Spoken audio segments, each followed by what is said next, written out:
ইসলাম আসলে আর কেউ আসে নাই।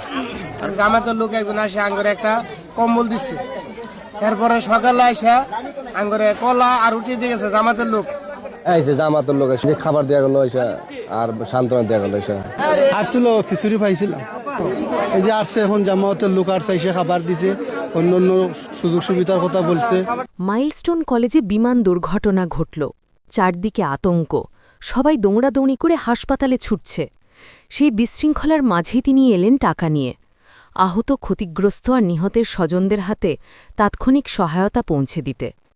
মুহূর্তটা দেখে আমার খানিকটা মেজাজ খারাপ হয়েছিল। মনে হয়েছিল এমন সময় মানুষ টাকা দিতে যায় কেন? কিন্তু সময়ের সঙ্গে বুঝেছি, বিপদে মানুষের প্রথম প্রয়োজনই আসলে টাকা।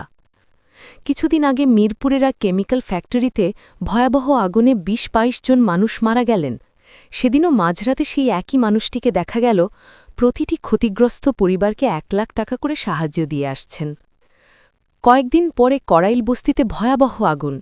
রাত গভীর, সবকিছু ছাই হয়ে গেছে, মানুষ না খেয়ে বসে আছে। আবারও তিনি হাজির, হাতে খাবারের প্যাকেট, সাথে জরুরি অর্থ সহায়তা। বিপদ আপদে মানুষ হঠাৎ করে কিছুই হাতের কাছে পায় না, না টাকা, না খাবার, না সাহায্যের নিশ্চয়তা।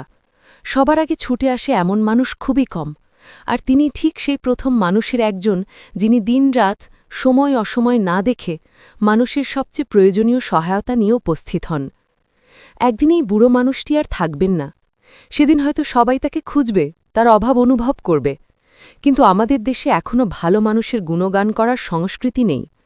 রাজনৈতিক বিরোধ আর পক্ষবিপক্ষের শোরগোলের ভিড়ে উদার মানুষগুলো চাপা পড়ে যায়। তার বিরোধীরা হয়তো আজ তার ভালো কাজ স্বীকার করবে না, কিন্তু যেদিন তিনি থাকবেন না, সেদিন হয়তো বলবে, হ্যাঁ, মানুষটি সত্যিই ভালো ছিলেন। আল্লাহ তাকে নেক হায়াত দান করুন। ভালো মানুষরা যেন আরও দীর্ঘদিন বেঁচে থাকেন এই দুনিয়ায়, মানুষের পাশে দাঁড়ানোর শক্তি নিয়ে।